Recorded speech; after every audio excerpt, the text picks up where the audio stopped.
교회가 승리한다는 것, 여러분 무엇을 의미하겠습니까? 혹은 우리가 승리하는 그리스도인이 된다는 것, 승리하며 산다는 것은 무엇을 의미하는 말이겠습니까? 많은 있죠. 특별히 리차드 리버의 이야기를 빌리면 교회가 승리한다는 것 5가지 모형이 있다 그랬죠. 그런데 첫째는 교회가 그러면 세상을 변혁하는 것, 변혁주의적 관점에서 교회가 세상을 변혁하면 교회가 이기는 것이 되겠습니까? 만약에 교회가 세상을 변혁하려 한다면 우리는 세상을 지배해야 되잖아요. 그죠? 기독교적인 가치관으로 기독교적 가치관에 동의하지 않는 사람들에게 기독교적인 관습을 강요해야 되는 그런 폭력적인 상황에 처하게 되죠. 그래서 그런 부분에서 변혁은 승리라고, 올바른 의미에서 승리라고 이야기하기가 어려운 부분들이 있습니다. 또 어떤 부분에서는 그러면 교회가 세상을 지배해야 되는가? 이것은 중세 가톨릭의 입장이었습니다. 교회가 세상을 지배한다.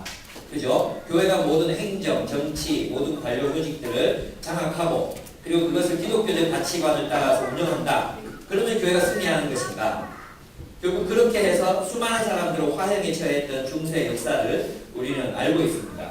또 그것을 계승했던 제국주의적인 서구 교회들이 또 식민지 국가에서 얼마나 많은 그 나라들을 침탈하고 수탈하고 박해했는지 우리 알고 있지요. 지배도 분명히 승리는 아닙니다.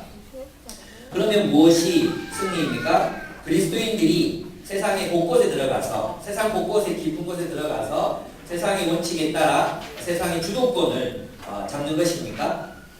그렇게 되면 교회가 승리하는 것이겠습니까? 네, 그렇게 되었잖아요. 우리 한국 교회를 보면 수많은 그리스도인들이 정치와 또 경제 요직에 있지만 아무런 일들도 일어나고 있지 않은 것을 보고 오히려 그들이 세상에 정복당하고 있는 그런 모습을 볼 수 있습니다. 지금 저는 이제 루터의 부왕국론에서 얘기를 드렸어요.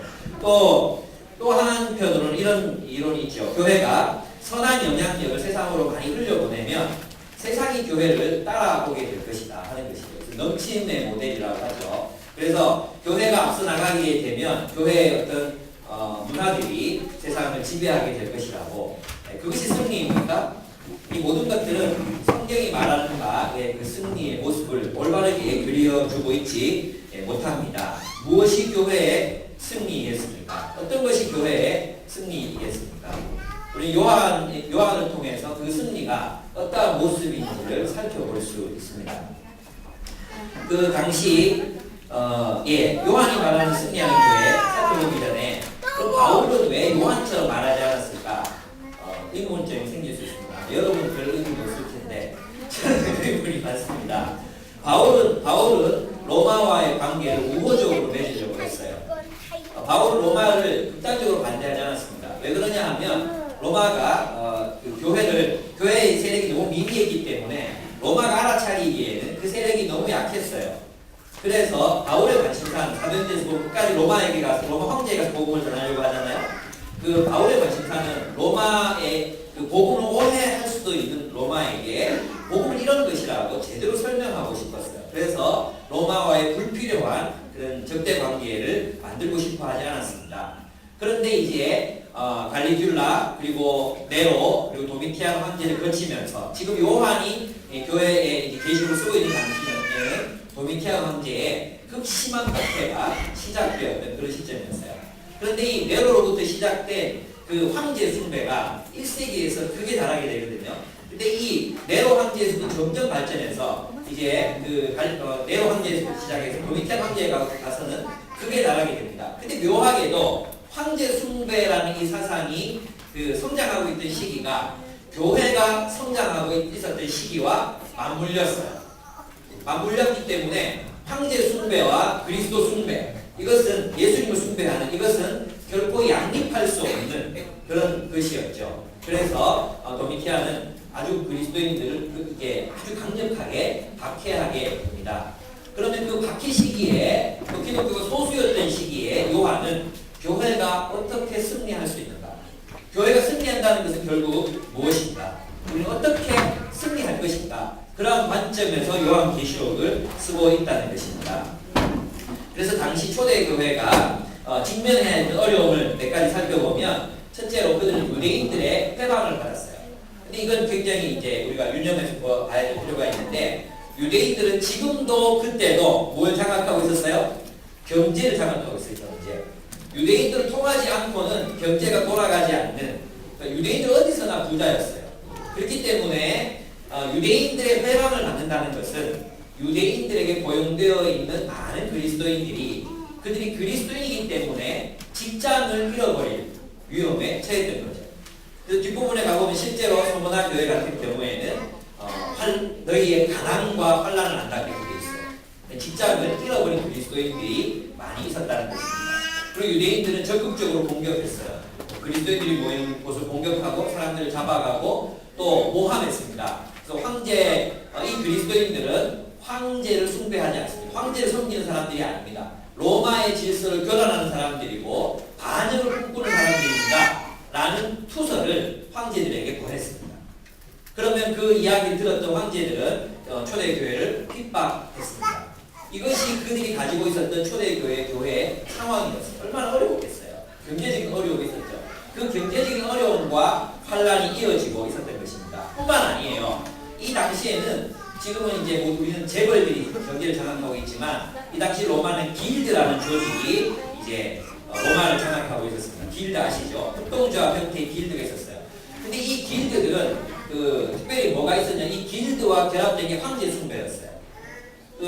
황제의 수호신이 누구냐? 아폴로거든요. 아폴로. 그 아폴로 신에 대한 숭배가 이 길드 조직의 아주 강력한 그런 중심 사상으로 체제로 자리 잡고 있었거든요. 그러면 이 당시 유대인이 아닌 이방인들, 로마 사람들이 그리스도인이 되었을 때 이 길드 조직에 가담하지 않으면 경제 활동이 불가능해지는 거죠. 그렇죠? 근데 황제 숭배에 가담을 하지 않으려고 하니까 그럼 니 나가라 이렇게 되는 거야. 나가게 되면 더 이상 상거래가 그를 통해서 이루어지지 않는 그런 위기에 처했어요. 그러니까 교회를 다닌다는 이유만으로 아무 까닭도 없이 뭐예요? 이제 가난하게 살 수밖에 없는 그런 위험에 처했던 것입니다. 그러면 이제 어떤 유혹이 생기겠어요? 어떤 유혹이 생기겠어요? 황제 숭배 그거 그냥 국민을 해라. 그러니까 참여해도 된다. 이렇게 말하는 당들이 생기기 시작하는 교회 안에서. 그것은 이제 국민의회지. 우리 신앙과 상관없다. 그래서 우리는 예수님을 왕으로 모시면서도 또 로마 시민으로서의 시민의회를 우리는 참여할 수 있다. 우상의 제물을 먹고 그들의 연회에 참석하고 그들과 함께 사회생활을 할 수 있다. 로마 체제 속에 우리가 들어가 있으면서도 하나님 나라를 섬길 수 있다. 라고 이야기했던 당들이 생겼다. 그들이 니골라당이에요. 니콜라우스라는 사람이 주도했던 니골라당. 그리고 이세벨이라는 여자 선지자가 이 여자 선지자가 나타난 것이 바로 그 길드 조직이 아주 왕성하게 활동했던 그 지역이었었거든요. 거기에서 괜찮다고 이렇게 말합니다. 그래서 요한은 그들을 향해서 우상숭배하지 마라 이렇게 얘기합니다. 그 우상숭배다 이렇게 얘기하는 거예요. 여러분 제가 오늘 여러분에게 말씀드리는 이 여러 가지 이야기들을 통해서 오늘날 그리스도인들이 오늘날 교회가 승리한다는 것은 과연 무엇을 의미하는가? 그것을 여러분이 아마 감을 잡으실 수 있을 것 같아요. 여러분 교회가 무엇입니까? 요한의 관심은 교회에 있습니다. 계시록 전체는 에베소서도 교회에 관한 이야기지만 요한계시록도 교회에 관한 이야기입니다. 영광스러운 교회에 관한 이야기예요. 정말 계시록을 읽으면 읽을수록 얼마나 이 요한이 교회에 사로잡혀 있었는지를 우리는 느낄 수 있습니다.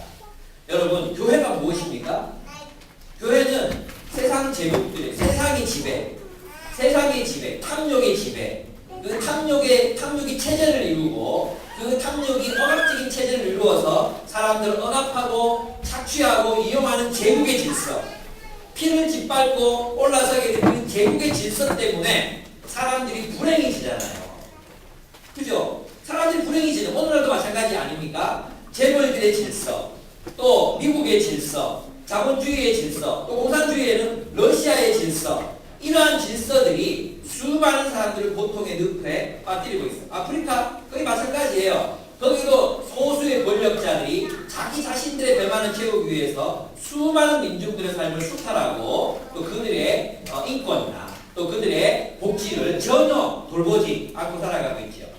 그래서 사람들의 삶이 고통에 빠졌어요. 탐욕의 체제, 탐욕이 체제를 이루고 사람들을 억압해요. 거기에 대해서 하나님께서 내가 너희들을 구원하겠다. 내가 너희를 위하여 나의 나라, 하나님의 나라를 이 땅에 세우겠다. 그러면 교회는 무엇입니까? 교회는 그 고통에 빠진 사람들을 구원해서 하나님의 통치를 실현함으로 천국을 이 땅에서 경험하게 하고 정말 하나님의 나라가 이런 것이구나. 대안적인 공동체. 세상 체제와는 다른 대안적인 사회. 하나님의 새로운 공동체. 그것을 이 땅에 주님이 세우기를 작정하셨다는 것입니다. 교회는 바로 그것입니다. 그래서 교회는 하나님의 통치를 실현해야 하는 하나님의 백성들의 모임인 것입니다. 그러면 승리는 무엇이겠습니까? 그럼 승리는 뭐냐 하면 두 가지예요. 두 가지. 첫째, 저항이에요. 저항. 무엇에 대한 저항? 세상에 대한 저항이에요. 세상 질서에 대해서 타협하거나 굴복하지 않는 것입니다. 두 번째, 수립이에요. 수립. 무엇을 수립하는가? 하나님 나라의 공동체. 하나님 나라를 수립하는 것입니다. 저항과 수립. 와, 이제 책 쓰고 싶어. 저항과 수립이라는 이 두 가지 단어가 그리스도인의 승리라는 것입니다. 그리스도의 승리는 세상의 지배계층에 그리스도인들을 많이 보내서 그리스도인들이 세상을 지배하는 것, 그것이 아닙니다. 기독교적인 문화가 온 세상을 다 지배하는, 여러분 그게 만약에 승리라면 서유럽, 북유럽 전부 복음화 됐죠. 얼마나 기독교적으로 삽니까? 근데 예수님 믿는 사람이 없어요. 2% 3%에 불과해요. 그게 어떻게 승리입니까? 여러분 영국 사회 문화가 우리 교회 문화보다 더 성경적이에요.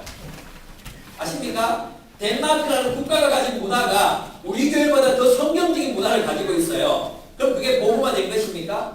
그럼 그것이 하나님이 승리하신 것입니까? 절대로 그렇지 않습니다.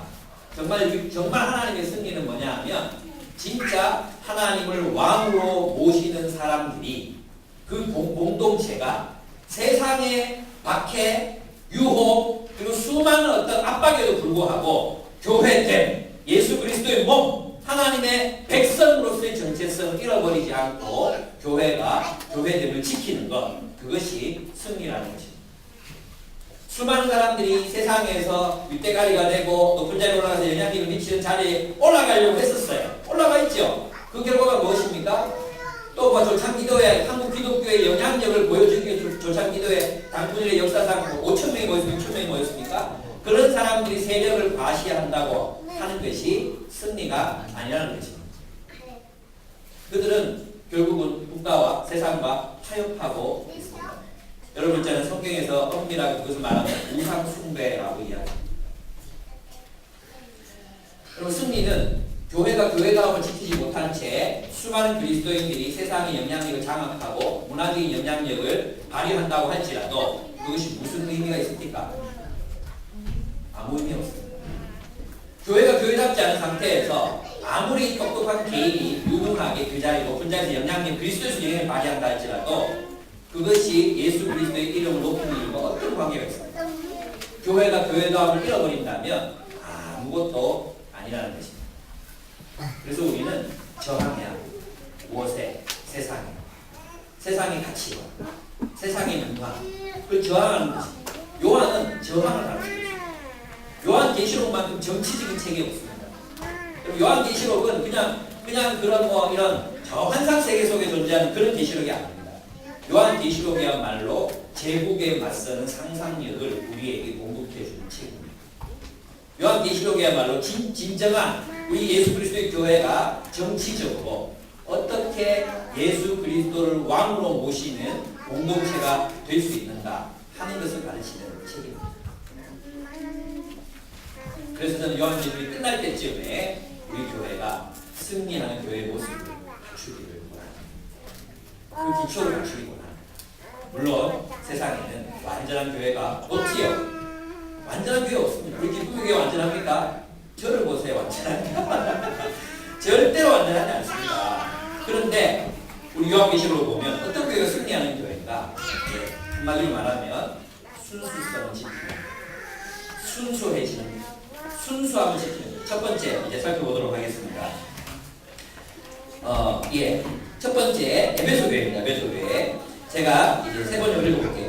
에베소 교회 신부름꾼에게 이렇게 써보는 이 신부름꾼 천사를 말한다고 그랬죠. 오른손에 옷 7뼈를 쥐시고, 이거는 교회를 지배하는, 교회와 함께 그냥 동화되어 있는 영적인 그런 존재, 그런 걸 말한다고 했어요. 그 다음에 7 금촉대는 뭐라 그랬어요? 교회라고 했죠, 교회. 그래서 7뼈와 7 금촉대는 붙어 있어요. 떨어져서 생각되는 게 아니라 붙어 있는 것입니다. 그리고 7별이라는 이것은 우주 전체를 상징하는 것일 수도 있습니다. 근데 그것은 그 당시 초대 교회가 이제 도미티안의 아들이 죽었거든요. 아들이 죽었는데 그 아들을 기념하기 위해서 로마가 동전을 발행했어요. 동전을 발행했는데 거기에 7별이 있어요. 그럼 아이가 그 우주를 타고 있는 모습이 있거든요. 그러니까 뭐예요? 우주의 중심, 요한에 의하면 우주의 중심은 황제의 질서가 아니라 누구의 질서라는 거예요? 그렇죠. 교회, 예수 그리스도, 하나님 나라의 질서가 세상을 지배한다는 것이죠. 이것이 요한이 늘 가지고 있는 생각이에요. 박해가 그렇게 심각해지고 교회들이 없어지고 또 심지어 교회도 타락하고 이런 상황 속에서도 요한은 뭘 바라보고 있는가? 예수 그리스도께서 우리를 통치하신다. 이걸 바라보고 있는 거예요. 그게 바로 7별을 잡으신 교회라는 것입니다. 그리고 이제 여러분 2장과 3장을 읽을 때는 제일 먼저 예수님의 모습이 나오고, 예수님의 모습이 나오고, 그 예수님의 모습과 교회에 전달하고자 하는 메시지가 일치해요. 그것을 여러분 염두에 두시면서 보시면 좋겠습니다. 먼저 한번 보겠습니다. 2절을 한번 보겠습니다. 2절.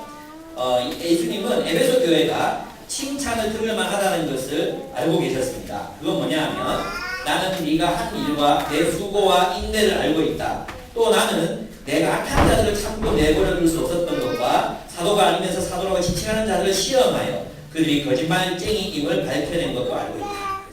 이 당시 사도들은요, 한 군데 1년, 길면 3년 이렇게 있었어요. 이렇게 있고 나서 다른 데로 갔거든요. 그런데 어떤 사람들이 와서 내가 사도다 이렇게 말하면서 가르치면, 이 당시는 인터넷도 없고 무슨 증명서도 없고 이러니까 이 사람이 사도인지 아닌지 알 수가 없는 거예요. 무슨 말인지 아시겠죠? 그래서 그런 거짓 선생들이 교회로 들어와서, 그 당시는 학교라는 제도가 정착이 되지 않았기 때문에 신학교라는 이런 게 없었잖아요. 그래서 이런 가르침으로 돈을 받아서 먹고 사는 사람들이 굉장히 많이 있었어요. 그런데 그 교회, 에베소 교회에 거짓 사도들이 있는 거예요. 그래서 이 거짓 사도들, 거짓 지도자들, 거짓 교회 지도자들, 오늘날로 말하면 가짜 목사들, 그죠? 신학교를 나왔다고 진짜 목사가 아니에요, 여러분. 많은 사람들이 정통 신학교를 나오면 진짜 목사 생각하십니까? 천만의 말씀이에요. 그런 신학교를 나오고 안 나오고가 중요한 게 아니라 그들이 정말로 하나님의 말씀을 가르치는 사람인가가 더 중요한 부분이죠. 그래서 이제 이 사람들도 자신들은 사도성이 있다고 주장했어요. 예수님으로부터 배웠다고 이야기했어요. 그런데 그들의 위선, 그들의 가르침 속에 예수 그리스도의 가르침이 아니라는 것을 밝혀내기 위해서 그들이 뭘 했냐? 인내하고 수고했다는 것입니다. 이게 얼마나 어렵겠어요. 다시 말해서 그들은 진리를 지키기 위해서 싸웠어요. 진리를, 이건 예수 그리스도의 말씀이 아니야. 그리고 요한 사도적인 가르침이 아니야. 이게 얼마나 어렵겠습니까? 자신을 지도자라고 자칭하는 누군가, 영적 지도자, 목사라는 이름을 가지고, 또는 내가 예언받았어, 그런 영적인 이름을 가지고 이렇게 막 가르치는 사람들에게 그들의 가르침을 분별해서 이것이 성경적인지 아닌지, 사도적인 가르침인지 아닌지를 분별할 수 있는 시각, 능력이 에베소 교회에 있었던 것입니다. 그래서 그것을 칭찬하고 있는 것이죠. 그들은 진리를 지키기 위해서 수고와 인내라는 대가를 기꺼이 지불했습니다. 그러면서도 그들은 게으르지 아니하였다 그랬죠. 이 게으르지 아니하였다는 번역이 잘못된 번역인데 피곤하지 아니하였다고 했어요. 그들은 진리를 지키기 위해서 싸웠습니다. 여러분, 교회는 하나님 통치를 받는 공동체죠. 맞습니까? 하나님 우리를 어떻게 다스리십니까? 진리로 다스리십니다. 요한복음에 보면 분명히 예수님께서 빌라도 앞에 섰을 때 네가 누구냐고 물었어요. 나는 진리를 증언하여 온 사람이다. 나는 진리를 증언하기 위해서 왔다. 예수님 그렇게 말씀하셨어요. 하나님의 통치는 무엇으로 실현됩니까? 하나님의 말씀으로 실현됩니다. 무슨 뜻인지 아시겠죠? 정말 승리하는 교회는 어떤 교회인가? 하나님의 말씀을 순수하게 보존하는 교회, 하나님의 말씀을 순수하게 지키는 교회가 승리하는 교회라는 것입니다. 그래서 여러분 우리 PBS 열심히 하셔야 됩니다. 여러분 있잖아요. 우리 이제 라디칼 정말 급진적인 종교개혁자들이 주장한 것이 무엇이었는가 하면 이 성경을 누가 해석하는가? 성경을 누가 해석합니까? 교회가 해석한다는 것입니다. 라디칼. 이게 우리 교회 입장이에요. 성경을 누가 해석하는가? 공동체가 함께 해석하는 것입니다. 여러분 오늘 웃기는 현상이 어떤 건지 아십니까? 많은 사람들이 신학교에서 성경 해석 이론을 배웁니다. 그죠? 근데 그 성경 해석 이론이라는 것이 수많은 무신론자들의 해석 이론을 접목시켜 성경을 해석합니다. 자유주의 신학교에 가면 더 많이 이제 예수 안 믿는 사람들이 성경을 해석합니다. 웃기는 일이죠. 그것을 받아들여서 가르칩니다. 그럼 그것이 옳겠습니까? 아니면 성령께서 인도하시는 공동체가 함께 성경을 해석하고 함께 성경을 적용할 때 그것이 더 옳겠습니까? 물론 그 신학자들도 정말 신실하게 주님을 따르는 사람들이라면 그리고 정말로 복음주의 전통에 서 있는 사람이라면 우리 교회의 지체의 일원으로서 그죠? 같이 해석할 수 있는 거죠. 여러분 성경을 해석할 때 그냥 집도대로 해석하면 안 돼. 교회의 전통이 있어. 교회의 전통. 20세기 또 흘러왔던 복음주의 전통이 있어요. 그리고 수평적으로는 우리가 함께 그 전통을 참조해서 함께 성경을 해석하고 연구하는 것입니다. 그래서 PBS는 굉장히 중요한 거예요. 어떤 의미에서 중요하나? 여러분 개인 결론을 위해서 중요한 것이 아니라 하나님의 말씀을 분별하고 정말 하나님 뜻대로 살아가는 공동체, 해석의 공동체가 되기 위해서 PBS는 중요한 것입니다. 여러분 PBS 안 하면요 저한테 속아요. 속습니다. 거짓 사도들에게 속아요. 오늘 수많은 교회 성도들이 그 거짓된 사도들에게 속고 있어요. 네, 좀 더 얘기하면 제가 좀 광치질 것 같아서 넘어가도록 하겠습니다. 예. 그래서 교회는 두 가지가 있어야 돼. 에베소를 보면 두 가지. 하나는 뭐예요? 진리를 분별할 수 있어요. 저는 정말로 답답해요. 너무나도 많은 교회가 진리를 분별할 능력이 성도들에게 없어요. 진리를 분별할 줄. 여러분 CBS 방송을 듣거나 극동 방송을 듣거나 방송 설교를 들으면서 저는 성경적이지 않은데 분별할 수 있어요. 에베소 교회는 분별했다. 분별하기 위해서 뭐 했어요? 수고했다는 못 말하겠습니까? 찾아보고 다른 사도들의 가르침 들어보고 다른 교회에 가서 이게 진짜 이 사람이 이제 가르치는데 헷갈립니다. 물어보고 연구하고 그게 수고지 뭐겠어요? 그건 거짓 사도들을 물리치기 위해서 무슨 수고를 했겠어요? 성경을 연구하고 다른 복음서들 찾아보고 구약이 뭐라고 말하는지 연구하고 그러지 않겠습니까? 그건 수고라고 하는 거죠. 그걸 인내라고 하는 거죠. 그리고 거짓 사도들이 교회를 엉망으로 만들어 놓는 그 시점에서도 계속 인내하면서 그들과 논쟁하고 토론하고 다투어서 그들을 쫓아냈다고 했어요. 이것이 에베소 교회의 싸움입니다. 그래서 있잖아요. 진짜 승리하는 교회는 진리를 붙들고 싸웁니다. 진리를 붙들고 싸워요. 예. 그런데 진리를 붙들고 싸우는 사람들이 우리 패국 친구들 중에 굉장히 많이 있습니다. 그 사람들의 특징이 뭐냐 하면 신랄하다는 것입니다. 사랑이 없습니다. 그래서 다 이해도 못해요. 하루 떠들어도 말도 안 듣고 그래도 안 되니까 사람이 과격해집니다. 저도 약간 그런 마음이 있습니다. 에라이씨 그냥 기도 이런 마음이 있는 거죠. 그래서 결혼식장을 갔는데 공교롭게도 거기가 이제 세 분의 목사님, 주례하시는 목사님, 축도하시는 목사님, 기도하는 저 이렇게 세 분이 하는 거거든요. 저 꼴찌만한테 소개를 해야 되잖아요. 자기들끼리 뭐 통해 얘기하고 막 이러고 있어요. 아니 저는 뭐 독립교회입니다. 내한테는 얼굴도 안 보고 자기들끼리 막 얘기할 거예요. 하도 푹푹한 그때 내 마음속에서 별별 유혹이 다 올라오고 있죠. 저 이 책의 저자입니다. 이런 얘기를 하고 싶고 젊은이들 사이에서 꽤 유명한 이런 얘기도 하고 싶고 다 참았습니다. 예. 예, 그런 마음들을 이해할 수 있습니다. 그래도 우리가 진리를 위해 싸우다 보면 우리의 마음이 어떻게 됩니까? 신랄해집니다. 뭘 잃어버려요? 사랑을 잃어버려요. 에베소의 교회가 그랬어요. 에베소의 교회가 그랬어요. 그래서 본문에 보면 너는 참고 내 이름 위하여 고난을 견디며 딱 시원 적이 없다. 진짜 대단한 거 아니에요. 진리를 지킨 것만으로도 얼마나 대단합니까? 그런데 4절에 보면 그러나 너에게 나무랄 것이 있다. 그것은 네가 처음 사랑을 받은 것이다. 진리와 사랑. 교회는 이 두 가지가 있어요. 어차피 있잖아요. 이 에베소 교회는 뒤에 나오는 6 교회의 전범이에요. 이 두 가지 진리와 사랑이 함께 있을 때 진짜 교회다. 그 순수성을 우리가 지켜야 한다. 이것을 요한은 우리에게 얘기하고 처음 사랑이 뭐였습니까? 그들이 처음 그리스도인이 되었을 때 예수의 계명. 요한이 강조하는 게 뭡니까? 예수의 계명, 예수의 계명. 내가 너에게 새 계명을 주노니 너희가 서로 사랑하라. 요한 1서는 뭐라고 말합니까? 주님께서 우리를 위하여 십자가에서 자기 목숨을 버리셨는데 우리가 서로를 위해서 우리의 가진 것을 나누어야 마땅하지 않습니까?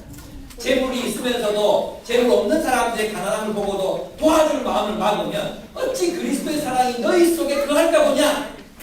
그 처음 사랑, 그걸 너희가 잃어버렸다는 거예요. 우리가 진리를 위해서 싸우다 보면 이 사랑을 잃어버릴 수 있다는 것입니다. 여러분에게는 그 형제 사랑의 증거, 그 처음 사랑, 우리 처음부터 그 사랑 안 해가지고 참 처음 사랑으로 돌아가면 우리 타락이야. 그렇죠? 우리 처음부터 그 사랑 안 했잖아.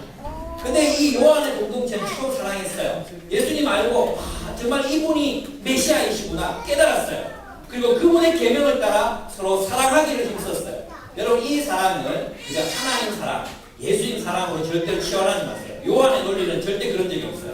눈에 보이지 않는 하나님을 우리가 어떻게 사랑할 거냐? 눈에 보이는 형제를 사랑함으로 사랑할 것이다.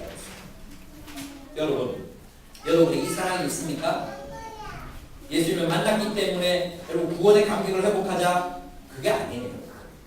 구원의 감격을 회복했으면 예수의 계명대로 살아야 될 거 아니에요. 구원을 살아야 될 거 아니에요. 이기적인 삶으로부터 구원받아야 될 거 아니에요. 이기적인 삶으로부터 구원을 받았으면 우리의 형제들을 사랑해야 될 거 아니에요. 또 나눠야지. 그 처음 사랑을 회복하라는 것입니다. 근데 놀랍게도 있잖아요. 참 진리를 지키는 것만도 대단한 교회인 것 같은데 그 처음 사랑 회복하지 않으면 촛대로 옮기겠다고. 다른 있잖아요. 다른 5개 교회는 촛대 옮길 때 얘기 안 하세요. 회개하라 그러세요. 근데 네가 사랑을 잃어버리면 촛대로 옮깁니다. 이 촛대로 옮기겠다는 것은 그냥 하나님의 임재를 담은 교회로 옮기겠다는 게 아니라 교회를 없애시겠다는 거죠. 그래서 불행하게도 에베소 교회는 없어집니다. 에베소 교회는 사라져요. 어떻게 사라지냐 하면 그 에베소가 바닷물이 침범에 들어와가지고 다 늪이 됩니다. 저도 거기 가봤어요. 여기 원래 도시였는데 아얄스룩인가 그런 지역이 있어요. 그 지역에 있었는데 없어졌어요. 그리고 5세기에 요한을 기념하는 교회가 생깁니다. 5세기. 놀랍지요? 여러분 진리와 사랑이 없으면 뭐가 아니에요? 교회가 아니에요. 말씀과 사랑이 없으면 교회가 아닙니다. 우리는 성경을 분별하고 진리를 분별하는 눈을 갖출 뿐더러 그 진리 때문에 사람을 공격하고 정말 막 냉소적이 되고 우리 서로 사랑하지 못하는 우리 그런 사람들 있잖아요. 교회 보면 개혁 세력이 개혁 세력. 우리는 다 개혁 세력이라서 힘들지만 있잖아요. 막 이렇게 하다 보면 자기 안에 처음 사랑을 잃어버려요. 그걸 조심해야 돼. 그래서 우리 진리를 붙들어 한쪽에 또 뭘 붙들어야 돼? 사랑을 붙들어야 돼. 진리와 사랑은 교회됨의 표지입니다. 여러분 무엇이 부족한지 여러분 다시 한번 돌아보세요. 내가 진리가 없는 사람입니다. 사랑이 없는 사람. 여러분 이 이야기를 지금 누구에게 하고 있습니까? 개인에게 하는 게 아니라 에베소 교회 전체에게 하고 있습니다. 그럼 그건 무슨 말이에요? 거짓된 지도자들이 있다면 쫓아내라는 거예요. 회개하라는 말이 다른 말이 아니라 그 거짓된 가르침을 가르치는 사도가 있다면 쫓아내라. 너희 교회됨을 유지해라. 내 뒤에 누가 올지 모르겠어요. 그죠? 나도 65세, 70세 은퇴해야 될 거 아니에요? 75세까지 할까? 두 가지 길인가? 죽음까지 하고 죽는 거, 일찍 하고 다른 일을 하는 거, 이런 게 있을 것 같아. 어쨌든 내 뒤에 누가 올지 모르겠어요. 여러 사람이 세워질 수도 있고. 그때 만약 그 사람이 하나님의 말씀을 가르치지 않고 혼합주의를 가르친다면 하나님의 이름을 말하지 마. 사울도 여호와께서 나를 도우셨다 그랬다니까. 근데 사울이 그리스도인이었어요? 아니었죠. 여러분 그것을 분별하는 눈을 여러분들이 가지셔야 해요. 그가 가르치는 게 성경적이지 않다면 싸워요. 그리고 드러내요. 두 번째, 그래서 우리는 진리와 사랑이 우리에게 함께 머물러야 한다. 두 번째 교회는 이제 두아디라 교회입니다. 속았죠? 7절까지 끝날 줄 알았지.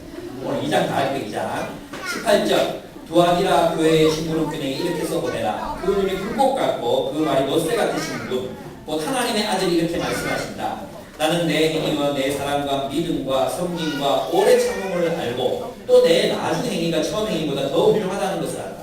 야, 처음보다 나중이 더 훌륭하니까 얼마나 대단한 교회입니까? 그러나 이게 나무랄 것입니다. 너는 이거 아니다. 성문화 교회인데요. 이게 쪽으로 왔죠. 예, 미안해요. 제가 NLT 영어 성경만 보다 이렇게 해가지고 8절 보겠습니다. 정말 죄송합니다. 진짜 죄송합니다.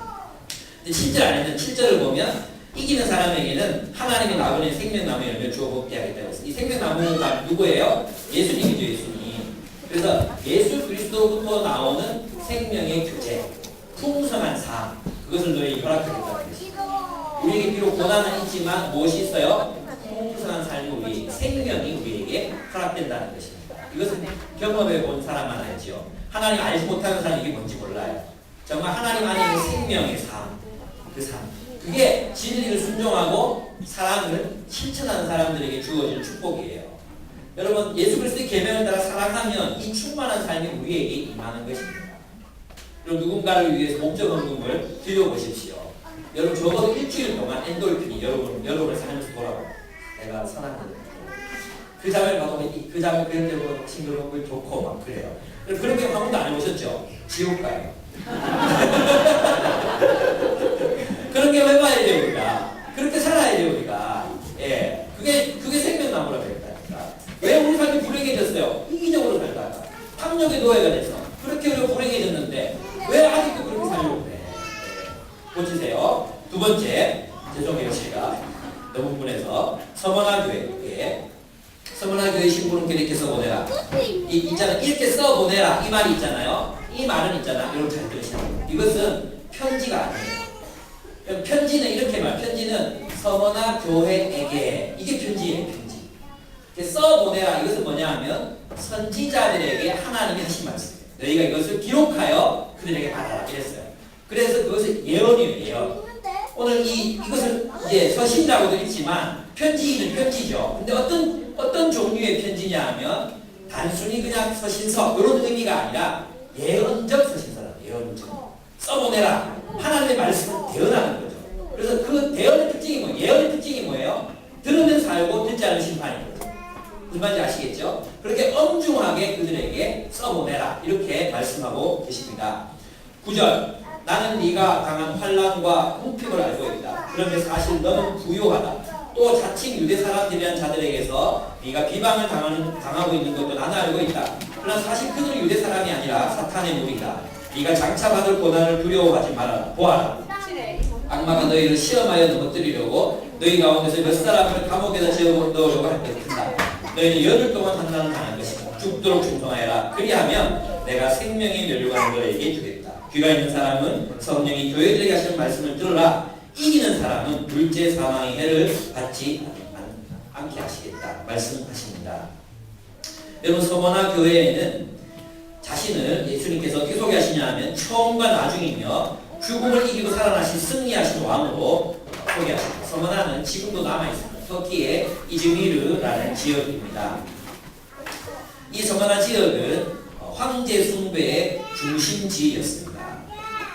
그래서 이 서머나 지역의 유대인들은 교회가 다른 왕을 섬기고 있기 때문에 황제 숭배를 거부하고 있고 로마의 평화를 파괴하고 있는 자들이라고 그리스도인들을 고발했습니다. 그래서 이 유대인들, 그들 유대 사람이 아니라 사탄의 무리다 이렇게 말하고 있는 거죠. 무슨 말인지 아시겠죠? 그래서 그 유대인들은 적극적으로 그리스도인들을 비방하고 또 황제 숭배자들이 아니라 다른 종교를 섬기는 또 다른 왕을 섬기는 반역자들이라고 그렇게 말했던 것입니다. 그래서 그들은 로마로부터 엄청난 박해를 받아야 했습니다. 첫째는 폭도들에 의한 강탈이었어요. 무슨 말이냐면 지금도 이란이나 또 그런 많은 땅들 또 이 중국도 그래서 중국도 문화혁명 당시에 교회의 재산이라든지 그리스도인이 가지고 있는 재산을 강탈했어요. 폭도들이 들어와서 여기 지금 너 몸만 떠나라. 지금도 그렇잖아요. 지금도 중동 지방이나 시리아나 이런 곳의 그리스도인들은 몸만 떠나라. 통장, 현금, 차 전부 다 놔두고 가라. 하나만 들고 가면 죽여버립니다. 그렇게 강탈했어요. 인도에서도 그런 일들이 일어났었어요. 예. 그런 것들이 바로 그들 유대인, 그 그리스도인이 겪어야 했던 일이라는 것입니다. 그럼 한번 상상해 보세요. 그럼 집에서 지금 집 전세지만 잘 살고 있고 나름대로 열심히 살려고 하고 있는데 집이고 뭐고 전화 또 떠나라. 그럼 죽이겠다. 이렇게 됐을 때 상황을 한번 상상해 보십시오. 얼마나 비참하고 얼마나 궁핍함이 있었겠습니까? 그럼 그렇게 떠난 사람들이 어디로 가겠어요? 다른 그리스도인들의 집으로 가는 거죠. 다른 데 갈 데가 없잖아요. 그래서 그들 어쩔 수 없이 나눔의 삶을 살아갈 수밖에 없었다는 것입니다. 여러분 이게 또 두 번째는 어떤 것이었냐 하면 황제 숭배를 거부했기 때문에 그들은 직업을 잃어버렸습니다. 우리 예수 믿기 때문에 또 교사 그만둬 이런 거 똑같은 거죠. 우리 그런 일 안 겪어봤잖아요. 얼마나 황당한 일이겠어요. 니는 교회 다니잖아. 우리 좀 나가. 필요 없어. 그런 일들이 이 서마나 지역에서 비일비재하게 일어나고 있었던 것입니다. 그리고 그 일은 유대인들의 회방에 의해서 일어났습니다. 그들은 사탄의 무리였습니다. 그 AD 160년경에 서머나 교회의 감독이었던 폴리갑에 대해서 유대인들이 고소한 고소장이 있습니다. 그들은 이렇게 썼습니다. 아시아의 선생이자 그리스도인의 대부이며 우리 신들을 무너뜨린 자여 수많은 사람에게 희생 제물을 바치지도 말고 경배하지도 말라고 가르치는 자라는 것이 폴리갑에 이 서머나 교회 실제 서머나 교회의 감독이었던 폴리갑에 대한 고소였어요. 이때가 아마 폴리갑이 86세에 돌아가시거든요. 86세에. 그러니까 이 폴리갑은 사도 요한의 서신이 읽혀질 때 그 자리에 있었어요. 아마 젊은 나이에 그 자리에 있었을 거예요. 그리고 그는 서머나 교회를 지켰어요. 결국은 순교당하죠. 여러분 유명한 일화 아시죠? 예수의 이름을 배반하라. 예수를 버려라. 네가 황제를 섬겨라. 너 살려주겠다. 이 폴리갑 사람들이 잡으려고 쳐들어왔을 때 함부로 못 잡았어요. 이 사람의 인품과 그 지역에 있는 사람들이 얼마나 많은 종교를 갖고 있는지 알고 있었거든요. 폴리갑이 로마 군인이 쳐들어와서 잡아가려고 합니다. 잠시 기다려주죠. 내가 정리하고 있는 사람들이 포박하지 않습니다. 시간을 줍니다. 그리고 폴리갑이 자신의 그 형제 자매들에게 이야기합니다. 저 군인들에게 먹을 것을 내오시고 그리고 융숭하게 대접합니다. 그리고 다 정리하고 내려와서 로마 법정에 섰을 때 고백합니다. 나는 예수를 버리지 못합니다. 왜? 그분이 나를 90평생 한 번도 나를 버린 적이 없는데 내가 어떻게 주님을 버리겠습니까? 그리고 그는 화형을 당합니다. 그렇습니다. 여러분 붉은 하나님이라는 좋은 책이 있습니다. 좋은 책이라고 반드시 다 잘 팔리는 게 아니라는 것을 증명하는 책이 바로 붉은 하나님이라는 책입니다. 이 책 정말 좋습니다. 문체도 정말 좋고 또 비그리스도인이 썼습니다. 비그리스도인이 중국의 교회 역사를 정말 돌아가면서 정말 전국을 탐방하면서 그렇게 쓴 책이 붉은 하나님이라는 책입니다. 꼭 한번 읽어보십시오. 거기에도 보면 예수의 이름을 배신하지 않기 위해서 살아가는 수많은 그리스도인들의 이야기가 나옵니다. 독방에 갇히고 온갖 고문을 당하고 그렇게 빼앗기면서도 믿음을 지켰던 사람들의 이야기가 나오고 있습니다. 여러분 지금도 그런 환난을 당하고 있습니다. 직장 잃어버리고 돈 벌 길도 막막하고 자식들은 굶고 있고 그런 환난과 궁핍이 있는데 요한은 또 뭐라고 말하는지 아십니까? 게다가 앞으로 더한 환난이 다가올 것이고 이제 몇 사람 목살이를 하게 될 것이라고 이야기합니다. 그리고 그 기간은 10일이 될 것이라고 말합니다. 이 10일이라는 단어는 다니엘이 채식을 주어 먹게 하소서 10일 후에 판단하소서 그랬죠. 그래서 11일째가 되는 박해는 끝이 나게 하는 거예요. 그래서 요한계시록에는요 10일, 3년 반, 3일 반 이런 시기가 나와요. 그런 기간들은 뭐냐 하면 다 박해와 관련이 되어 있어요. 박해의 기간은 짧을 것이라는 것입니다. 반드시 지나간다는 것입니다. 그래서 여러분 우리가 그리스도인으로서 당하는 고난이 있어요. 여러분 직장 속에서나 가정에서나 또 여러분이 또 예수님 섬기기 때문에 당하는 그런 어려움들이 있어요. 여러분 바로 그것이 주를 위해서 받는 환난이요 고난이라는 지금도 힘든데 앞으로 제한적이긴 하지만 더한 고난이 닥칩니다. 이들에게 예수님은 죽도록 충성하라고 말씀하십니다. 충성하라는 단어는 피스티스라는 단어이고 신실하라는 것입니다. 네가 예수께 신실하면 신실하신 주님께서 두 번째의 사망을 보지 않게 하실 것이고 너희에게 생명의 멸류관을 주겠다 말씀하십니다. 생명의 멸류관 다른 게 아니라 멸류관 즉 생명을 주겠다 이 말입니다. 죽음을 이기신 그분께서. 그래서 기독교 신앙은 죽음을 이기기까지 승리하는 것입니다. 어떻게 승리합니까? 신실한 것입니다. 누구에게? 예수 그리스도에게. 어떤 압박을 이겨내는 것입니까? 세상을 타협하라. 세상을 타협해라. 황제 숭배해라. 세상의 질서, 세상의 체제, 그 체제 속에 들어와라. 예수의 체제 속에 살지 말고 황제의 질서 속에 살아라. 예수의 질서를 살지 말고 황제의 질서, 세상의 질서, 제국의 질서를 따라라. 자본주의의 질서를 따라라. 노 하는 게 예수께 신실한 거죠. 저항하는 거죠. 저항. 그리고 예수께 죽도록 내가 죽도록 그분에게 신실할 때 주님께서 나를 돌보신다는 것입니다. 박해의 기간은 지나가고 반드시 주님께서 영광스러운 날들로 여러분에게 보답하시겠다는 약속입니다. 심지어 죽는다면 내가 너희를 다시 살릴 것이다. 심지어 죽는다고 하더라도 나는 너희를 기억한다. 그리고 너희를 다시 살릴 것이다. 두려워하지 말아라. 그것이 주님께서 우리에게 가르치고 있는 이야기입니다. 여러분 우리가 세상과 타협하면 더 많은 이익이 생기죠.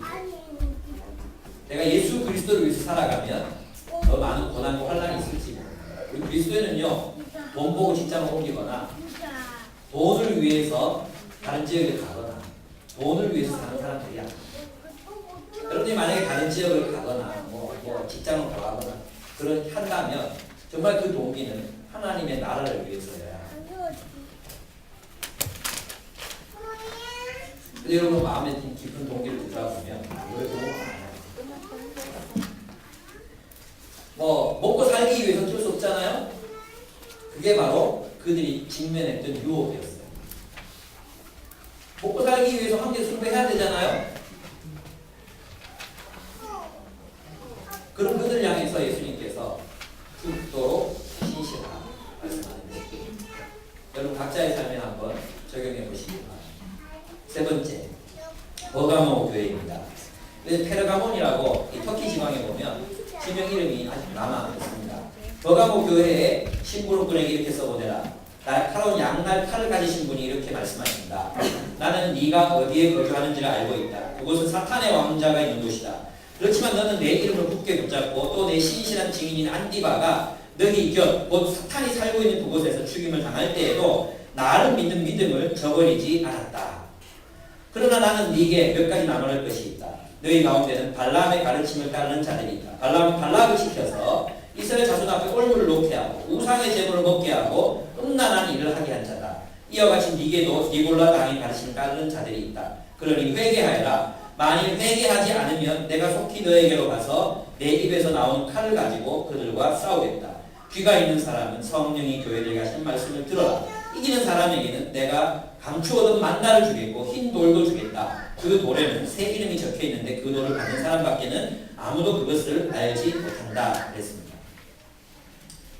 그럼 첫 번째, 우리 다시 한번 정리를 하면서 갑시다. 첫째, 우리는 어떻게 승리하는 교회가 될 것인가? 진리와 사랑이 함께 있는 교회를 세워가야 합니다. 두 번째는 고난과 가난 속에서도 예수 그리스도께 신실한 교회. 고난과 또 혼란이 있고 가난이 있을지라도 신실하게 주님 붙드는 교회. 주님을 위해 살아가는 교회입니다. 세 번째는 뭐냐 하면 이것입니다.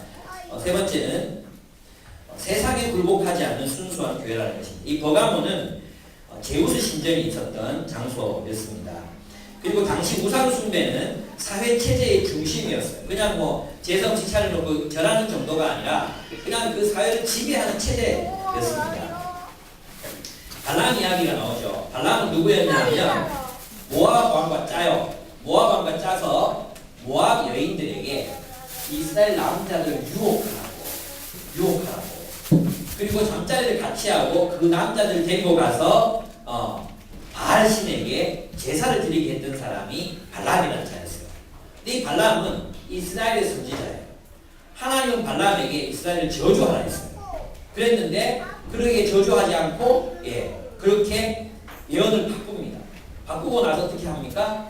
바꾸고 나서 모압 여인들을 들쑤셔가지고 돈을 받고 모압 왕에게 돈을 받고 그 모압 여인들에게 이스라엘 남자들을 유혹해서 잠자리를 하고 우상 숭배를 하게 했던 인물이 발람이었어요. 그런 일을 누가 했느냐? 니콜라우스라는 사람이 사도적 신분을 가지고 그 일을 했다는 것이죠. 사도라는 이름으로, 사도의 이름으로 그렇게 했다. 다시 말해서 교회의 지도자가 성도들로 하여금 세상과 타협해라. 너희가 그렇게 타협하면 너희에게 큰 쾌락과 돈이 주어진다 하는 거예요. 그 니콜라당이 얘기했던 게 뭐냐면 황제 숭배해라는 거예요. 황제 숭배해라. 황제 숭배하는 우상의 연회에 참석해라. 근데 이 우상의 연회는 다 술과 고기 그리고 마지막에는 남봉으로 끝이 났어요. 끝나는 의식들로 끝이 났어요. 그거 네가 해라. 괜찮다. 너는 그냥 은혜니까 괜찮다고. 그러니까 이 그리스도인들이 자꾸만 유혹을 받는 거죠. 어떤 유혹을 받습니까? 그래, 세상적인 유혹이죠. 이것은 외부로부터 오는 유혹이에요. 내가 굳이 이렇게 힘들게 살 필요가 뭐 있나? 나도 수요일날 수업 연장하고 토요일도 일하고 주일도 뭐 일하고 하면 떼돈을 벌고 나도 누구는 해외여행 방학 때마다 가는데 나는 나랑 가보자 막 가니까 막 우리 그렇게 할 수 있잖아요. 그럼 뭐 세상 사람들이 살아가는 방식대로 왜 나는 이렇게 살아야 되는데 왜 나는 이 쥐오줌 싼 이 집에서 살아야 되는데 나도 좋은 집 좀 살자. 왜? 나도 좀 그렇게 우리 모두가 그런 유혹을 받지 않습니까? 세상에 굴복해라. 세상하고 살아. 왜 니만 별나도 그렇게 사느냐고. 예수가 뭔데? 그런 사람들에게 요한이 이야기하는 것입니다. 니콜라우스는 그렇게 유혹했어요. 저는 있잖아요. 이쪽으로 한국교회 문제라고 생각해요. 한국교회 이러니까 세계교회 문제니까. 여러분 인도네시아 제일 큰 교회가 오순절교회. 엄청나게 커요. 여기도 술공도 더 큰 교회 있어요. 제가 이제 얘기하는 거예요. 브라질에 수많은 기독 개신교회 부흥이 일어난다고 하죠. 대부분 오순절교회. 근데 그 오순절교회 특징이 뭐냐 하면 부의 복음을 가르쳐요. 부의 복음. 예수 믿으면 잘 산다는 거예요. 그랬잖아요. 그 부의 복음을 누가 제일 먼저 실천해야 되겠어요? 예수 믿으면 잘 사는 걸 제일 먼저 보여줘야 되는 사람이 누구겠어요? 목사님이지. 그래서 거기서는 이제 목사님이 신앙 좋은 이 증거가 뭐냐? 부의 복음. 그래서 이제 대형교회 목사님들이 외제차 벤츠, BMW, 페라리 두세 대를 가지고 다녀요. 그리고 쫙 오픈카 있잖아요. 뚜껑 열어놓고 그 인도네시아 잡아서는 쫙 어느 교회 목사님. 예수 잘 믿어가지고 저렇게.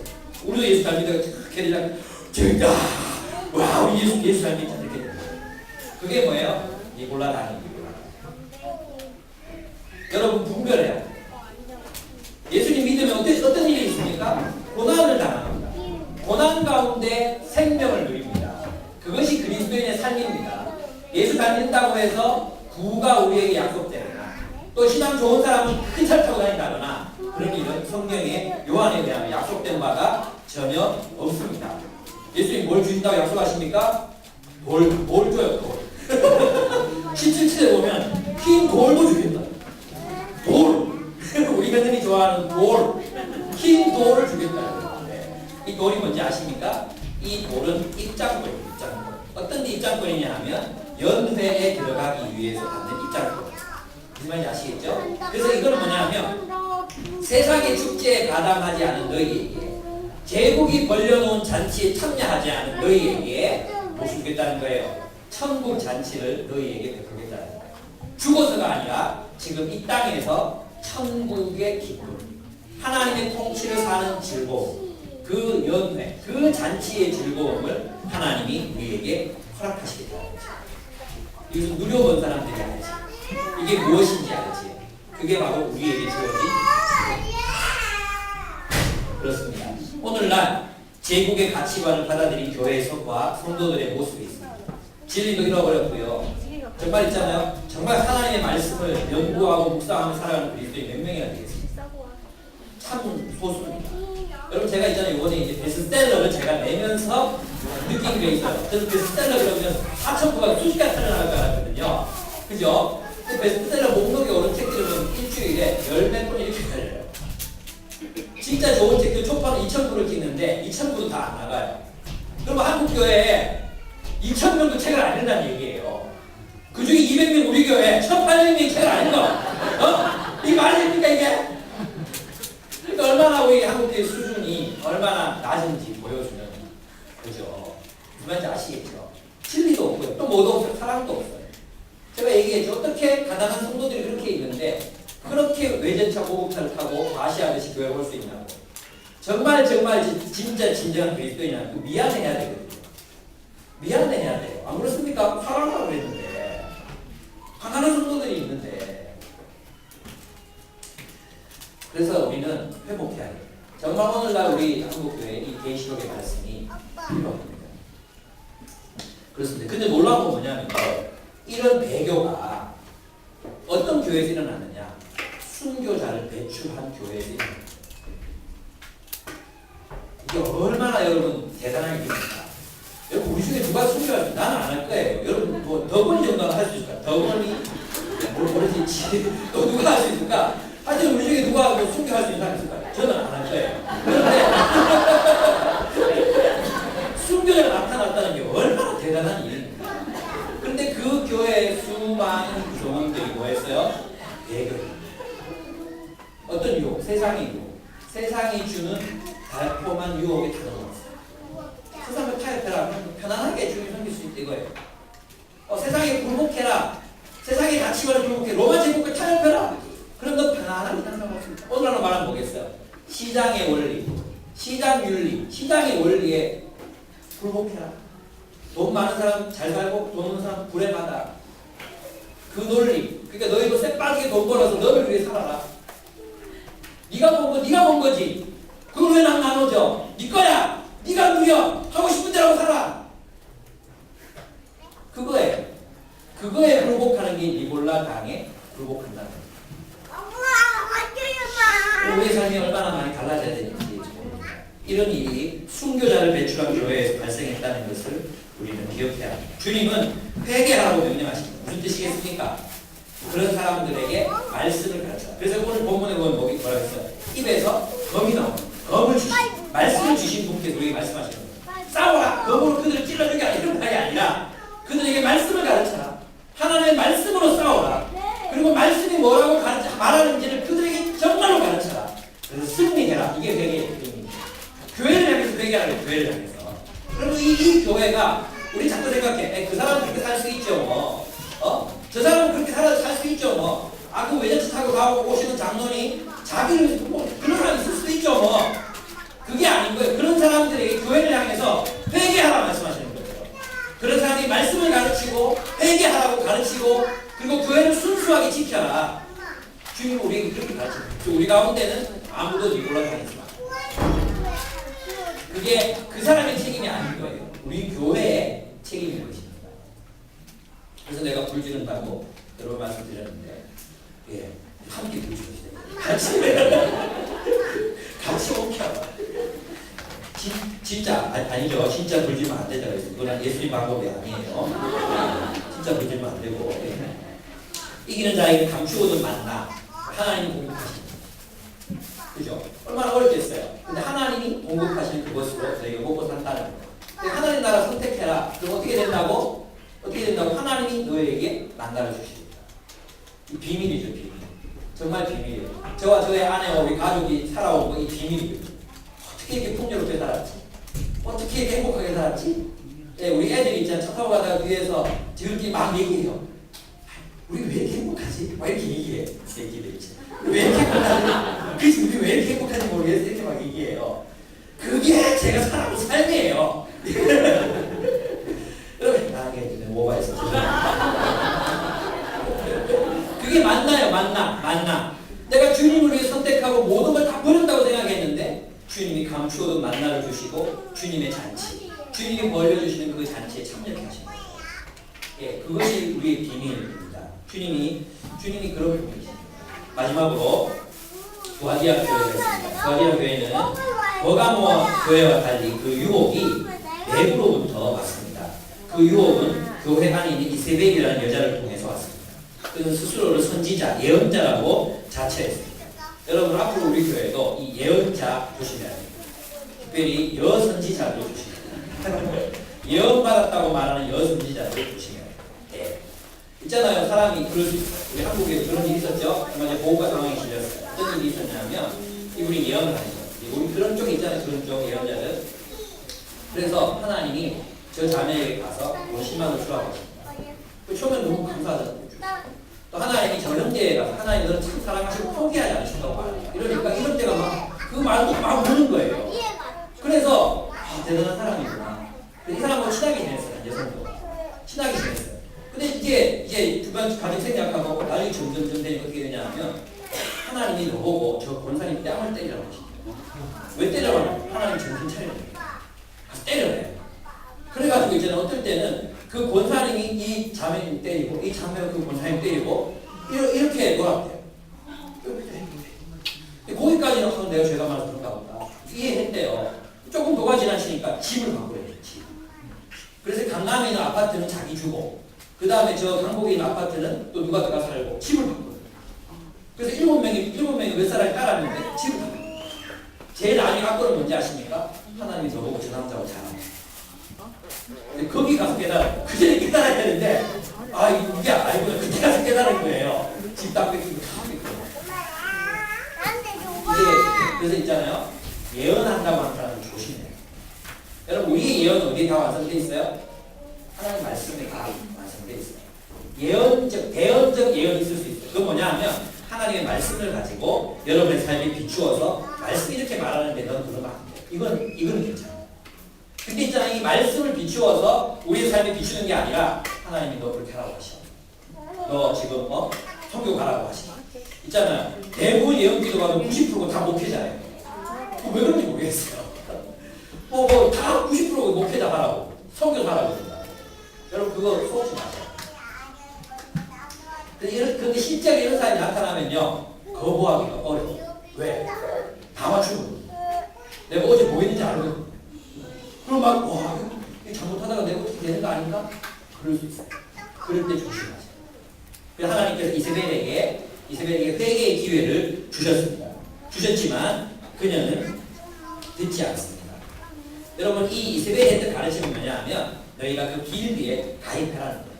길드 군이 나올 필요 없다. 황제 숭배하는 그 길드 들어가라. 그리고 그는 그 시민의 의뢰다. 이렇게 가르쳤어요. 그게 이세벨의 역할이었습니다. 그런데 여기서 예수 그리스도의 모습은 불꽃 같은 눈과 빛난 주석과도 같은 발을 가진 분으로 묘사되어 있습니다. 그녀의 거짓을 드러내고 밝히시는 거죠. 여러분 그래서 있잖아요. 우리는 자칭 예언자라고 하는 또 연발 있는 사람들의 이야기를 주의해서 들어야 돼요. 그렇다고 해서 여러분 우리 행정장 이야기 안 듣는다든지 여자 믿지 마라 그랬다고 이러면 그것을 또 적용하면 안 돼요, 여러분. 예, 말씀을 들어야 돼요. 말씀. 하나님의 말씀을 가르치고 거기서 교훈을 받아야지 직통기시 바랍니다. 하나님이 나한테 이렇게 하라고 하시. 하나님 나한테 저렇게 하라고 하시. 이런 말씀에 여러분 귀 기울이지 않으셔도 됩니다. 내가 지금 하는 말씀이 예언이에요. 하나님의 말씀. 예언할 때 이것이 하나님의 말씀입니다. 여러분에게 들려졌을 때 성령께서 여러분의 마음속에 사실 말씀들이 있어요. 그것이 하나님의 말씀입니다. 여러분 있잖아요. 이런 예언자들이 나타나면 뭐가 제일 어려워지는지 아십니까? 우리 목사님 그런 거 보는데 우리 목사님도 성경만 가르치고 이렇게 돼요. 그게 위험한 거예요. 성경을 통해서 하나님의 말씀을 듣는 거. 그리고 공동체와 함께 성경을 연구하면 하나님 우리 공동체를 통해서 말씀하십니다. 그것을 여러분 우리가 들어야 한다는 것입니다. 그렇습니다. 이 이세벨이라는 여자는 길드에 참여할 수 있다고 가르쳤습니다. 예수님은 어떻게 하시는가 한번 보십시오. 그들은 어떻게 하십니까? 어떻게 하십니까? 병상에 던지십니다. 병상에 이 침상에 던지겠다. 이건 뭐냐면 병들게 하겠다 하시는 말씀입니다. 그 다음에 가늠한다는 말은 실제로 교회 안에서 이세벨이라는 여자와 가늠을 했다 이런 뜻이 아니라 그 이세벨의 가르침을 받아들였다 이런 뜻이에요. 그 이세벨의 가르침을 적극적으로 수용했다 이런 뜻이 이세벨이 그 가늠했다는 뜻입니다. 그다음에 그의 자식들은 누구냐 하면 혼합주의. 그 혼합주의를 아주 격렬하게 따르는 이세벨은 격렬하게 추종하는 사람들을 의미하는 것이죠. 그들은 반드시 죽이겠다고 주님께서 아주 강력하게 이야기하십니다. 그래서 이것은 교회 안에 있는 정말 이제 가르침인데 이 가르침은요 이 단적인 그런 가르침이 아니에요. 이 단적인 가르침이 아니라 그들의 생존과 관련된 세상이에요. 세상적인 가치관을 끌어들여서 혼합시킨 거예요. 뭐를? 예수 그리스도의 복음과 혼합시킨 거죠. 혼합주의죠. 그래서 오늘날 우리가 정말 배격해야 되는 게 뭐냐 하면 이원론이 아니라 요한은 사실 이원론을 얘기하고 있어요. 교회와 세상이라는 이원론을 이야기하고 있거든요. 근데 그 배격해야 되는 이원론이 아니라 뭘 배격해야 되는가? 혼합주의. 우리 안에 들어와 있는 세상, 우리 안에 들어와 있는 세상, 합리화, 타협, 그것을 우리가 이길 때 진짜 이기는 교회가 될 수 있다는 것입니다. 그러면 그 예수의 일을 지키는 자는 승리하게 하신다고 했는데 27절 한번 같이 읽어보겠습니다. 26절부터 한번 읽어볼게요. 제가 세 번째로 읽을 테니까 눈으로 성경 읽으시기 바랍니다. 이기는 사람, 곧 내 일을 끝까지 지키는 사람에게는 민족들을 다스리는 권세를 주겠다. 그는 쇠지팡이로 그들을 다스릴 것이고 민족들은 마치 질것이 부수어지도록 될 것이다. 그랬어요. 이것만 보면 어떤 뜻이에요? 막 승리하는 어떤 모습이 나타나죠. 질그릇으로 깨고 막 전쟁하는 모습이 나타나죠. 그런 의미가 아니에요. 시편 2편을 찾아보겠습니다. 시편 2편. 다 끝나갑니다. 오늘 좀 길었죠? 그래도 재밌죠? 네, 시편 2편 찾아보겠습니다. 시편 2편입니다. 시편 2편. 굉장히 중요합니다. 어디 나오냐 하면, 6절부터 읽으시면 됩니다. 6절부터 10절까지 읽겠습니다. 6절부터 10절까지, 11절까지, 6절에서 11절, 아니다. 12절까지 다 읽어요. 6절부터 12절까지 다 읽겠습니다. 시작!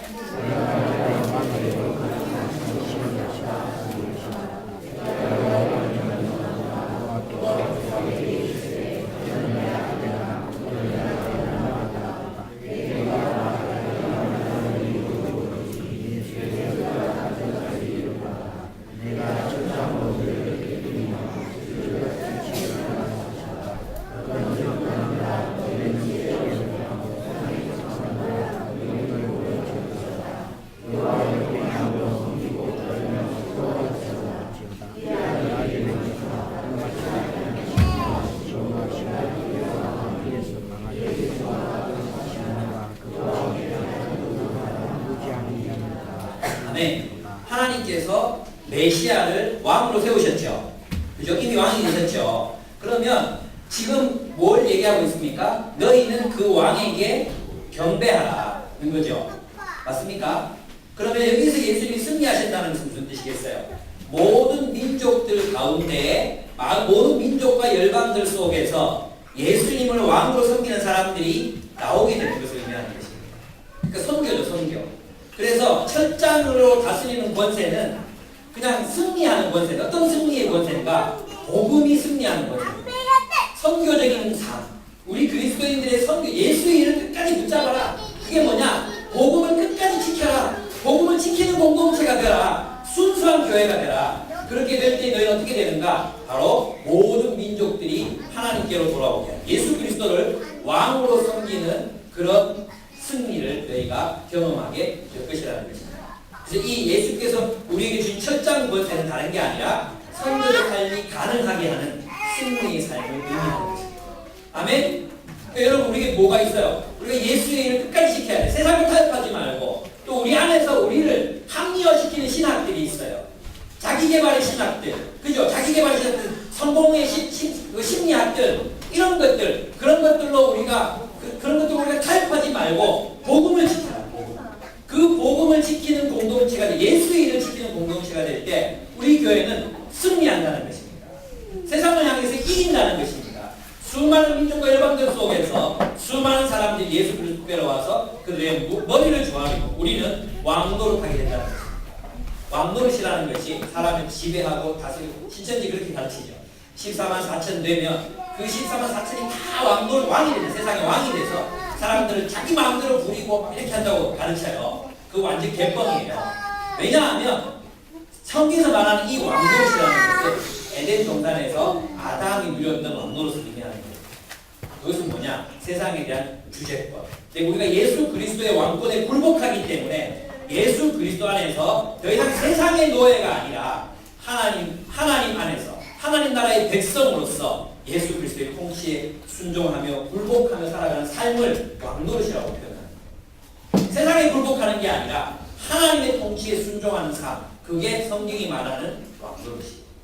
그럼 하나님 뜻이 뭐예요?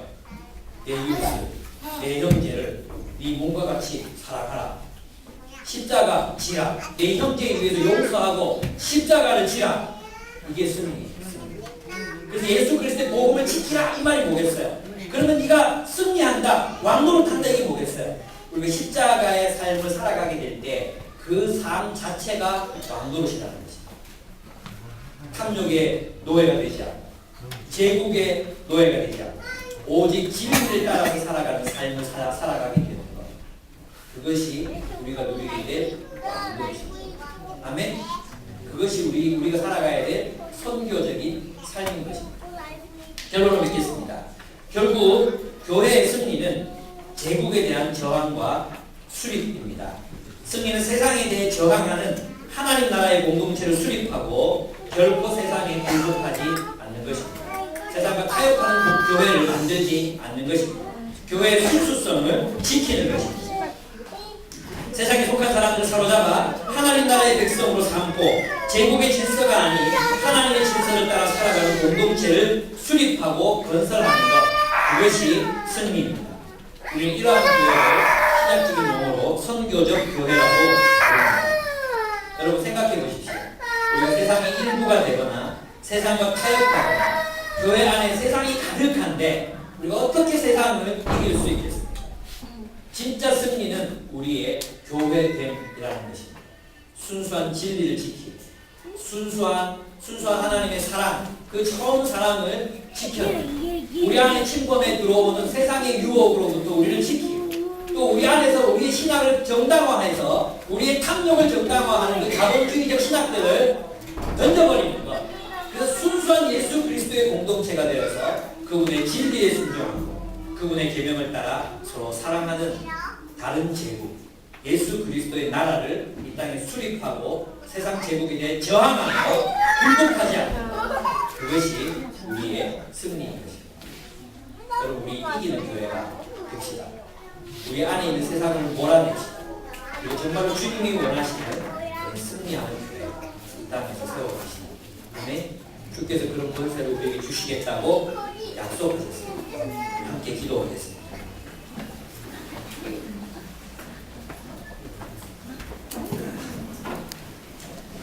그렇습니다. 결국 요한계시록은 우리에게 무엇을 말씀하는가? 우리에게 선교적 삶을 이야기합니다. 선교적 삶이란 그리스도의 주권을 드러내며 살아가는 것입니다. 세상이 우리의 주인이 아니라, 기업이 우리의 주인이 아니라 예수님께서 우리의 주님이신 것을 우리의 삶으로 증언하며 살아가는 것입니다. 성경은 그것을 왕노릇이라고 말하고 있습니다. 우리는 우리의 삶을 통해 그리스도의 주권을 드러내며 살아갈 때 만물에 대한 주권, 만물에 대한 왕권을 회복하게 됩니다. 승리의 주님께서 우리를 이기게 하실 것입니다. 길드에 가입하지 않아도 됩니다. 직장을 잃어버려도 괜찮습니다. 오직 우리가 우리의 왕이 되시는 주님께 순종할 때 그분이 우리에게 숨겨진 만나를 주실 것입니다. 그분이 우리로 하여금 철장의 권세로 온 세상을 이기는 능력을 허락하실 것입니다. 박해의 기간은 짧을 것입니다. 주님은 우리를 지키실 것입니다. 이 계시록의 말씀을 따라 우리가 주님을 위해 기꺼이 고난당하는 삶을 살겠습니다. 고백하는 시간 되었으면 좋겠습니다. 함께 기도하시겠습니다.